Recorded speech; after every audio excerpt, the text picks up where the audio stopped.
अपने एजेंट को भेजते हैं और जाके घर घर जाके बोलते हैं कि आपको रोज़गार में दूंगा। अगर आप चाहते हैं तो जो हमारे राज्यों की सीमा है उसे तोड़ते हुए आप हैदराबाद सिकंदराबाद आ जाइए और आपको रोज़गार मिलेगा, पैसे भी अच्छे ही मिलते हैं। आप लोग आज तक बेरोजगार थे, एक पैसे की कीमत होती है। और इसको हमारे एक बहुत बड़े मनोवैज्ञानिक थे अब्राहम मैस्लो, उन्होंने बताया था कि जीवन में जीने के लिए रोटी कपड़ा मकान बहुत ही आवश्यक है। तो रोटी कपड़ा मकान की समस्या का समाधान आपका हो रहा है, अब हो ही गया। दूसरी बात है सेफ्टी एंड सिक्योरिटी। आप सेफ भी रहेंगे, सिक्योर भी रहेंगे। अगर पैसे हैं तो सब आनंद ही होगा।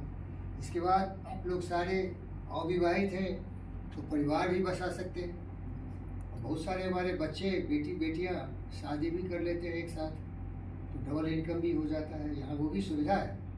बहुत लोग ऐसे हैं, एक है सचिन और उसकी पत्नी है वंदना, दोनों छत्तीसगढ़ से आए हुए हैं। Yes sir. उनका डबल इनकम हो रहा है। तो हर तरह से हम चाहते हैं कि लोगों की हिफाजत करें। इसीलिए कायरोस का मतलब है रोजगार के लिए एक उपयुक्त स्थान।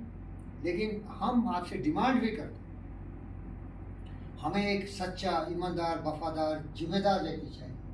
और लड़का हो लड़की हो, लेडीज और जेंटलमैन जो भी हो, क्योंकि यहाँ केवल ईमानदारी की बात होती है, परोपकार की बात होती है। पैसे कम या ज़्यादा मिले, लेकिन वफादारी में, जिम्मेदारी निभाने में आप पैसे के हिसाब से मत तौलना कि हम क्या करेंगे। एक छोटी सी कहानी सुनाता हूँ। एक राजा थे, तो उनके यहाँ एक गार्ड आया और बोला कि मैं आपका सिक्योरिटी गार्ड बनना चाहता हूँ। तो राजा बोले, भैया मेरे पास तो बहुत सिक्योरिटी गार्ड है, आप क्यों बनना चाहते हो? बोले नहीं, बनना ही चाहता हूँ मैं, आपको रखना पड़ेगा। बोले भाई ज़बरदस्ती कर रहे हो? अरे ज़बरदस्ती नहीं, हम जरूरत है, हमको रहना है आपके यहाँ। और जीत गया तो रख लिए उसको, और पैसे भी बहुत मांगा हो, पैसे बहुत मांगा। बोले देखिए भाई, मैं गार्ड भी रहूँगा और पैसे ज़्यादा ही लूँगा। राजा बोले क्या आदमी जीती ऐसा कर रहे, तो रख लिए। लेकिन राजा उसको देखता था और उसको बॉडीगार्ड बना लिया। तो एक रात देखा कि जो राज लक्ष्मी होती है वो बहुत रो रही थी। तो ये बंदा वहाँ गया। वफादारी का उदाहरण दे रहा हूँ कहानी के माध्यम से, मैंने संस्कृत में पढ़ा था इसको। तो ये गार्ड था, रोते हुए महिला के पास गया, पूछा माँ बोलो क्यों तकलीफ है, क्यों रो रही हो? बोला मैं बहुत दुखी हूँ, नहीं बोलूँगा तुमको। बोले बोलिए बोलिए, थोड़ा बोलिए। बोला देखिए, राजा का राज लक्ष्मी हूँ मैं, अब इसका दरिद्र आने वाला है, ये भिखारी होने वाला है। राजा अच्छा था, लेकिन फिर भी हमको इसको छोड़ के जाना पड़ रहा है, इसके लिए मैं रो रहा हूँ। बोला कि इसके लिए आप क्यों रो रहे हैं, बताइए कुछ इसका तरीका है जिससे कि राज बचा रहे, राजा बने रहें और राज लक्ष्मी आप भी सुरक्षित रहे। बोला ये तरीका है, लेकिन तुम कुछ नहीं कर सकते। बोले क्यों भैया, बताइए तो सही।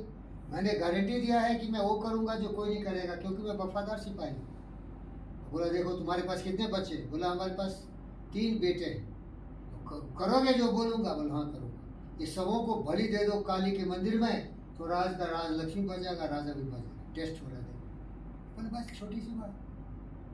गया, बच्चे सोए हुए थे, 12 के रात बज रहे थे, नहा धो के लाया और काली मंदिर में जाके तीनों को बलि दे दिया।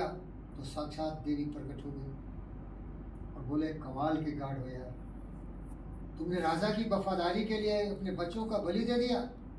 टेस्ट ले रही थी, कुछ नहीं हुआ, ये एक माया था, देखो तुम्हारे बच्चे सुरक्षित हैं। गार्ड ऐसा होता है, पैसा कम हो या ज़्यादा हो, लेकिन जिम्मेदारी इतना था।